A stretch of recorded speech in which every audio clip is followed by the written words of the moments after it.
Hello and welcome to Big Deal. I'm Nisha Podar. Now, the Silicon Valley bank crisis sent shockwaves across the startup industry, but soon the US government support really arrested the damage. But are we at the risk of a contagion?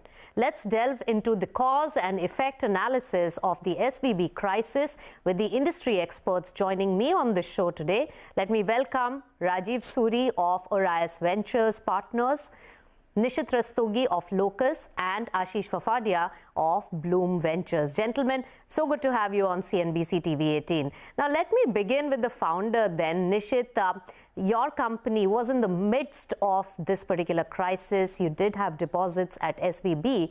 Give us the first-hand account of what really transpired in those days. Absolutely. It's definitely a week we will all remember for our lives.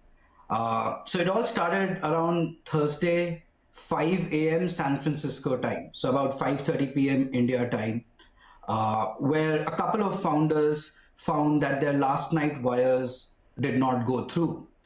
They messaged on certain WhatsApp groups which we all founders share, and within the next hour, we actually approached the board with an email saying, "Hey, there is a potential crisis coming up. What should we do?" Our board was very responsive. We had a meeting a couple of hours later where we discussed the next steps. Now, it's important to understand at this point that this is still 7 a.m. San Francisco time.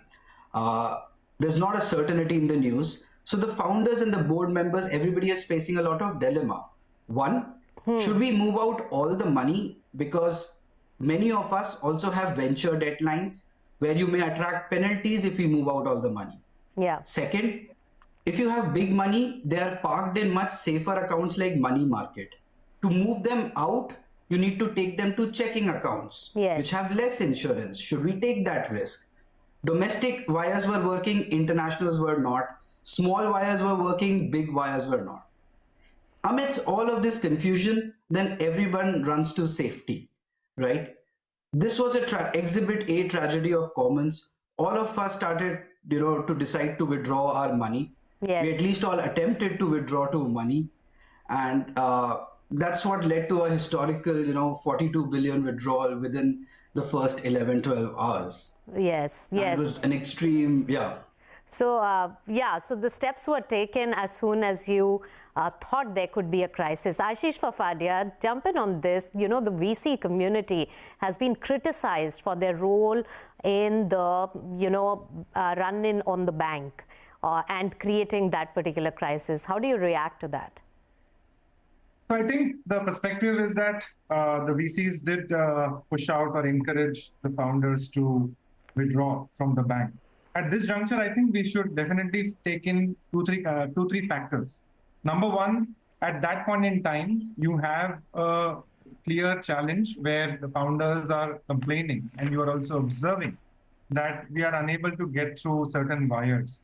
And it smells like a systemic risk, but more so, it is something which is a little more specific to the SVB bank per se.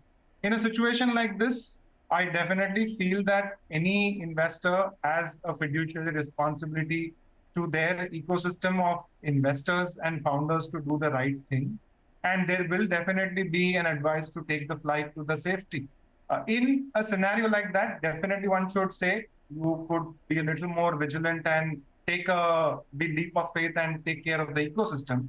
That's a fair point. But at the end of the day, we are responsible for making sure that the money is managed and given the right advice to the founders. At that point in time, the best thing was to make sure that payroll for the next month is managed. Let's understand that US has a dual cycle of payroll, unlike India. Yes. And if the founders are going to lose the capital to a little bit of a leap of faith that we as an investor were to take, then you are going to put risk the other ecosystem of your employees, of your investors, and those things have catastrophic effects as well. Yes. So it was a little bit of a devil in the deep sea kind of a thing. Yes. And in that moment, I definitely feel that the best thing was to make sure that you are going to be able to see continuity of the business, make sure that your employees and creditors are going to Sure. not lose faith in you. No, and no, take I the understand, decision thereon. Ashish. I understand. So it was a proactive measure taken in the interest of the companies and the portfolio companies. But Rajeev, Suri, how do you see prima facie the impact on India per se and the Indian startup industry as of now, as understood? Thank you, Nisha. Appreciate the opportunity. I think there are 2-3 categories of startups that I would sort of look at. Let's sort of look at a group of startups that are sort of totally India focused, dominantly India focused, where the market is India, right? So clearly in that category of startups, we really do not have to worry too much about any contagion effect spreading to India, because very simply, these are companies that were born, bred, and operating in India. And hence their business models, their banking, other things would have also been done in India. So to that extent, I think we are very clear that that part is sorted, right? So that part is there. There is a second category of startups, which are basically foreign, they also have foreign footprints and they've taken some foreign funding perhaps, right? That category of startup obviously has got some kind of an exposure to this, because the Silicon Valley Bank was one of those specialized banks that focused on startups and did a lot of good stuff with startups. So to that extent, Yes. this was a banker of choice for a bunch Yes. of these kind of startups that were doing it. Yes. That's the second category. I want to talk specially about the third category, which I think is an interesting category. There is this category of startups that are focused in only one geography, let's say India for the moment, but they have for some reason focused on registering themselves, let's say in Delaware or any of these places, because they've got Yes. into one of these accelerator programs, let's say Y Combinator or something, right? Yes. This category, I think, is an interesting category because they now have a dual risk.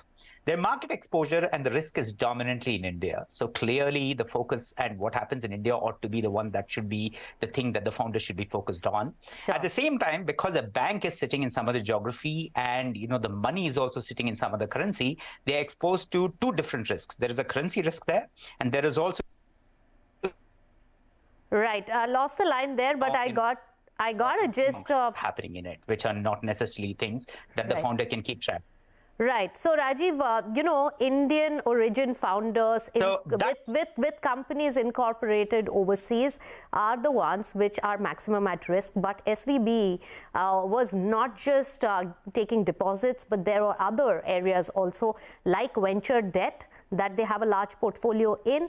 And on the other hand, they are also providers of funds as LPs to many of the venture capitalists as well as private equity. So we'll discuss that and more. But Nishith, I want to first understand the semantics of it. You had the mid-March payroll coming. You have operating capital requirement for a company. And then there is a debt line also, for which again, if you have not consumed the entire debt line which was given by SVB, the US government support does not cover the remaining portion of that debt. So a lot of founders are really looking out for that amount also. Put all this into perspective from Locus' point of view.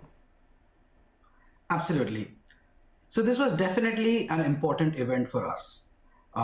We had 8-digit dollars logged in SVP, but given we are a global business, we actually had similar amounts spread over our Indian and European banks as well.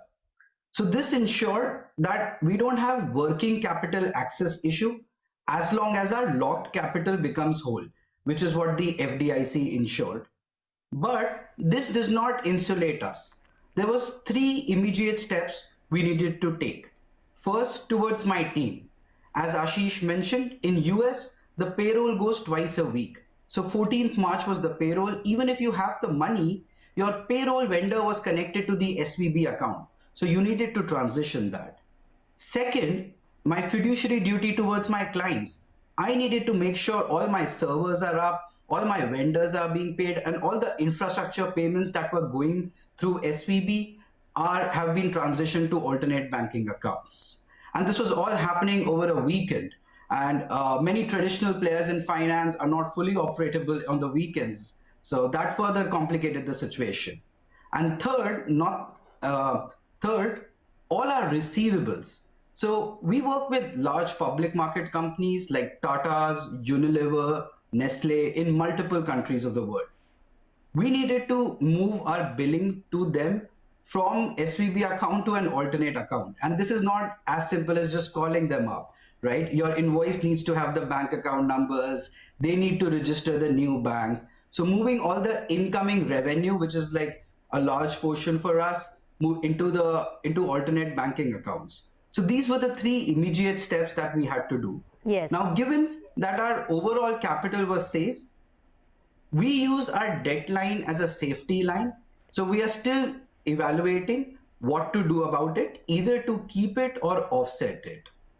Right, right. So that's a great account of all the aspects of how a startup could have been impacted because of the association with the SVB crisis. But why did the crisis actually hit this segment in the first place? And what are the solutions and learnings going forward? We'll discuss all that and more when we return after a very short break on Big Deal. Stay tuned.